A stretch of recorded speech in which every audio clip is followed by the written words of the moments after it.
Is he inside now?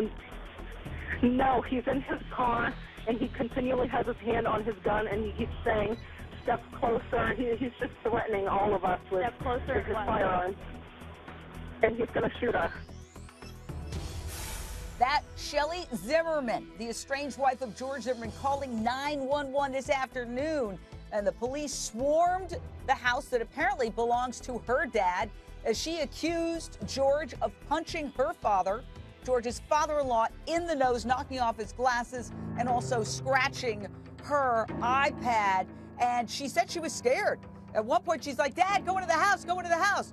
We're going to get some breaking news in a second on whether or not George Zimmerman is believed to have had a gun during this altercation. But first, what is Shelley Zimmerman going through? Well, we have a woman who definitely knows. Tanya Young Williams stood by her husband as she went through this absolutely insane trial. Your husband, an NBA star, Jason Williams, shot and killed his limo driver.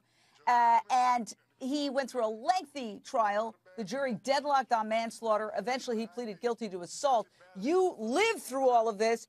You stood by him, but then you became estranged after the trial. I mean, why after? Why not at the very beginning?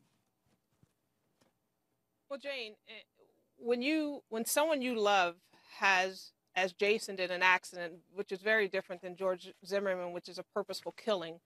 But when someone you love goes through a trying situation, that is not the time to leave them because you still love them.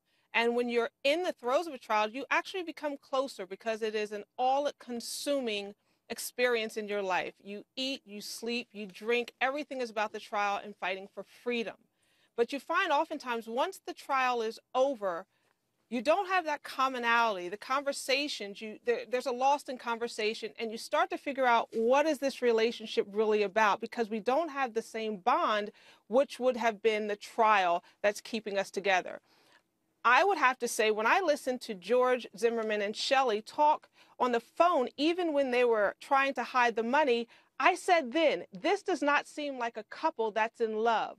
And therefore, I felt that he was using her for the trial. He needed her support. She was gullible enough to believe that he loved her, and she stood by his side. It's